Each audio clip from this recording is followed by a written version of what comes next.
All right, Speakerland, we got Jinzo on tonight. This is The Couch. You're listening to DJ Gonzo. Now we're about to hit YouTube right now.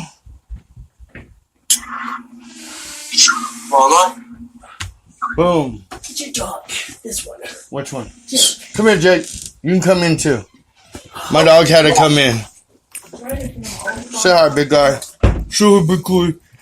Alright, let's go ahead and do this shit here. We are live. This is The Couch. DJ Gonzo. What's up, YouTube? Hope people are tuning in right now. We have Jinzo here with us. And I say Josh, you say?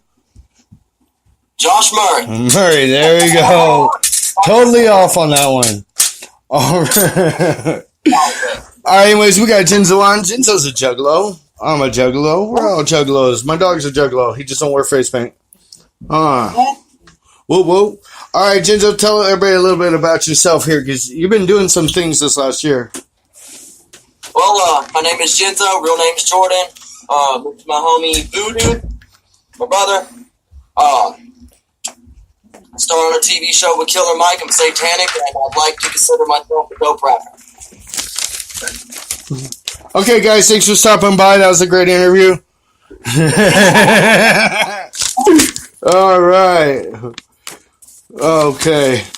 So, guys, let's pick one of those 4 or 5 things you just told me right now. What do you want to talk about? Let's hang out. Let's chill. It's The Couch. I'll let you pick, homie. Let me with some questions. Well, let's talk about the hot one right now. Tell us about the TV show, Netflix. Well, I did a TV show, Killer Mike, on Netflix. Really positive message in there. Fucking people should definitely go check it out. And yeah, it's dope. That was cool. It was a really good idea. I watched it. I like the idea, the premise and stuff.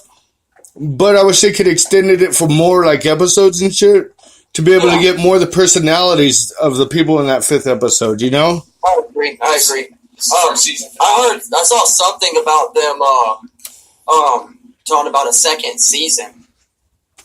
I don't know if I'm going to be a part of it or not. I hope so. It'd be cool if I get to. But if not, then I ain't really got no hate. The exposure that came with it was really cool. Just the fact that a juggalo is on mainstream TV, not looking like a fucking idiot, holding it on. Really, I think says something. Right. All right. How did you even get approached with that? Oh, the director of the TV show was wanting a juggalo up in there, and he reached out to my homie 5150. Shout out to him, and they had like a little bit of a rap contest for juggalos. It was Atlanta based and shit like that, and my homie Brian 5150 was hosting the shit from Georgia Juggalos, and basically he was having like a bunch of people submit clips of them, just spitting their game off and shit like that. I ended up going up in there, and everyone just picked me. I ended up getting an email from the director telling me that he liked the submission that I sent to him and shit like that. He ended up picking me, and he gave me a little bit of the scoop. He wanted me to. It was like the next day or sometime that week. I ended up going out to Atlanta to meet him for the TV show, and they were having like some type of audition on the TV show itself. They were telling me that Killer Mike and T-Pain was up in the room, and everybody was going in there to audition. So I ended up going up in there. I spit a little bit of game for Killer Mike and T-Pain. They thought it was dope, and they welcomed me to the TV show. Right? How did they take the juggalo thing? Did they have any misconceptions before you got there? Anything you had to straighten out with them? It was actually kind of funny. Killer Mike and T-Pain were already familiar with the juggalos. Like, they wasn't like deep in it like we are, but like they were already familiar with it. If I'm not mistaken, T-Pain actually had a juggalo in one of his music videos. Oh, nice. Yeah, I didn't even know that. That's pretty badass. Yeah. That's pretty badass. Like when you see shit cross over and shit, like people like, I've heard Haystack, Jelly Roll even comment on, fucking the whole juggalo thing, on our family, like, and our loyalty and shit, Oh, yeah. I love being a juggalo, man. I've been down since I was fucking 10 years old, and I got a lot of love for the juggalos and the family and shit like that. I mean, if it wasn't for the juggalos, man, life would definitely be a lot more harder than what it already is. You know what I'm saying? These are people that don't. A lot of these motherfuckers don't even know me from shit. And they've been there for me when I was going through some shit. Like the first time I got my heart broke, it was the juggalos that was there. Whenever I was just going through anything in general. I mean, there was times to where I was homeless, and I'd end up just kicking it with a bunch of juggalos just because of the family thing, and I was able to get food and a little bit of cash or some shit like that, So, that's the beauty of the family. Like, we legit have each other's backs. Right, I can agree with that. I came into it late. I came through as a West Coast juggalo through Cottonmouth and shit. I got my taste of Twisted, then ICP. I came in backwards. And even though I'm 40, I'm considered new gen, which always makes me laugh. You know what I mean? It's just funny as fuck. But for me, it was that you don't fit anywhere else. Like, even though I did in a bunch of different from the streets and shit in Southern California and shit, you know what I mean? But there was still that weird punk rock in me because I came out of punk rock. And the whole fucking, fucking stealing a chain and giving it to a homie and shit, a juggler that ain't got fucking a thing, that shit, like, it hit me. Like, I was like, dude, like, family, like, fuck yeah, dude, this is what it's about, I've always been about family. So I jumped into it myself, That's facts. Right? But now, I gotta say, man, like, the beef and shit kind of killing it for me, you know what I mean? And I just agree, to man. see that... I hate the fucking beef so much, and it's like, I've had people ask me, Jinzo, where do you stand, with the whole ICP versus Twisted beef? I tell people the same thing every time. I'm staying the fuck out of it. I'm neutral, and I got love for both parties because they're still family, Like, Twisted, they're family. ICP, they're family, and I just got love for the both of them. And ultimately, instead of picking sides, because by picking sides, what you're doing is just adding fuel to the fire. Instead of sitting back and picking a side, people should just sit there and instead just sit there and just just wish them the best. Right. Instead of being like, oh man, I hope Jamie Madrox comes to the gathering and punches Violent J in the face and they duke it out. No, it's like, I hope that Twisted comes to the gathering and them and ICP have a long talk backstage and they hug it the fuck out and become homies again. Right. That's how it needs to be. Right, definitely. I mean, from the way we want it to happen to even on a business mindset, dude, just to fucking be able to make it, come back together. But so many people, because it is family, they get caught up in the emotion of it and shit. You know what I mean? And they don't realize that families don't always get along. Like, we're all proof. Jugglers are proof. Families don't even stick together half the time. You know what I mean? Real shit. So it's the same thing with this. It doesn't stay together necessarily, but don't mean it ain't family. You know what I'm saying? So I can take myself up from that, but then look at the business aspect, the product and shit like that. And before I got on with you, listening to Fred Fury and shit.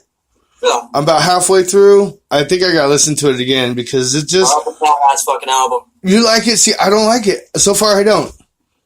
I loved it. I mean, there were some songs on there that I was kind of like, but fucking... like Red Fred, the first song. Those are some good... They got some good songs on that. See, At least not that song anyway.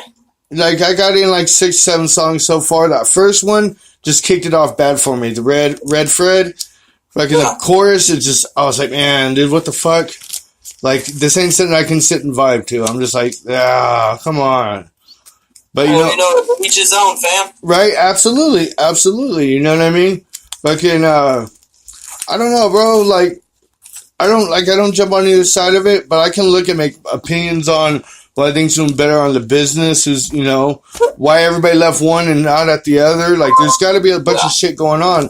We just may never really know unless we're there, And what I like to let people know is what the fuck just happened to my screen? That is so weird. What the fuck? Okay, anyway, So I just put a new feature on my screen, and it just happened randomly. But what I like to let people know is one thing with me is like I've always viewed a difference between the music and the family, if that makes sense. You know, it's like I Thank you. don't mind a juggalo, you know, liking one's music better than the other, you know, and I don't, because it's like, for example, this is just me personally speaking, you know, from my opinion, but you know, personally, I like Twisted's music better than ICP. I have But to does agree. this mean that I like Twisted better than ICP as people? I like their music better. I just feel like it's more put together. It appeals to me more personally. Just I like it. I like the sound of it better. But does this mean that do I like them better as people more than the other? No, I love them just as much as I do ICP for the fact that they are my brothers. They're your brothers. They're our family. You see what I'm saying? And that's why I always tell people, because, you know, I get haters of my music where it's like, man, Jinzo's fucking whack, da-da-da-da-da-da. And it's like, that's cool.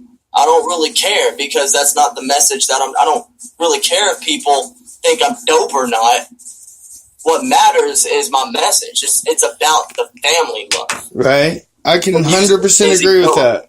Because really, if you really think about it, the music speaks for itself when you're by yourself.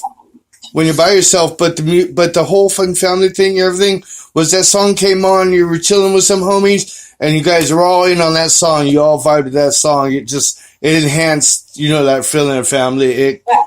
You know, that's the difference, I think, in between the music and the, like you said, the people and shit, you know, it's the music and family, you know? For sure. The music is just taste, you know? Like, what goes on behind the scenes, you know, is a lot more different. That's all about the family love and shit. You know, it's like what I was saying. I mean, does this mean that as people, I like Twisted better than ICP or vice versa? No, they're family. Right? I love that mask, Josh. That's dope.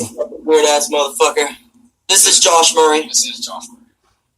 That is the Josh Murray. Right there, that's him. Get a look at Josh Murray. Get a look at, come here. Look at Josh Murray. Get a look at this. Get a look at this motherfucker. Look at that bitch. Oh, man. You know, I laugh at some of the shit you say online, dude. I laugh my ass off. I chime in there sometimes and shit, but like, you just make me laugh, bro. Like, I find your shit on Facebook funny as fuck, dude. And you stay true to what you say and shit, you know. I respect all that, bro. I've noticed, like, with my live feeds and, like, my news feed on Facebook and shit like that, it's always just a combination of, memes, for the most part. Memes, and sometimes I say a little bit of real shit. But for the most part, it's just memes and a lot of jokes about butt sex. A lot of gay shit. I was gonna say that. Yeah, definitely a lot of gay shit. There's a lot of butt sex jokes going around. I feel real bad. Like, I don't say nothing for a while, and then I like throw a gay joke in there or some shit like that, or raping your ass. And I'm like, dude, he's like, dude, this dude just hops on and talks about raping me or something. My fucking Facebook is so motherfucking trolled the fuck out that I'm not even just a troll, but everybody on there is fucking trolls. I mean, like, it's to the point, and I don't even take no hate for, I don't even, like, take any offense to it or nothing, you know, because I know, like, most of my listeners are just friends and family and shit like that on my Facebook. They're just trolls. I mean, the people will get up on there and be like, they'll be calling me jizz ho and shit like that, you know, and I just troll them the fuck back. It's all fucking family love. Like what I was talking about earlier, it's all just love, you know, it's just people joking and clowning each other, man. We're fucking clowns, hence the word juggalo, you know, fuck it. Right? Some of the beefs have been just fucking flat out hilarious, dude. I'm like, why are they even stepping to you? I contradicted myself a bit when I called us clowns. We're individuals, but you know what I mean. We know what you mean. Juggalos on this know what you mean. Most definitely. Alright, I wanted to tell you, my crack team of investigators went out to find some stuff on you that people wouldn't know. You may not even know, but they're pretty fucking lazy. I only got 2 of them on here. So, you can deny it or tell us if it happened, but these are the 2 I got from you. Is it true that you went to your first Juggalo show as Ronald McDonald? Wait, what? Did you go, true or not, to your first Juggalo show dressed as Ronald McDonald. No.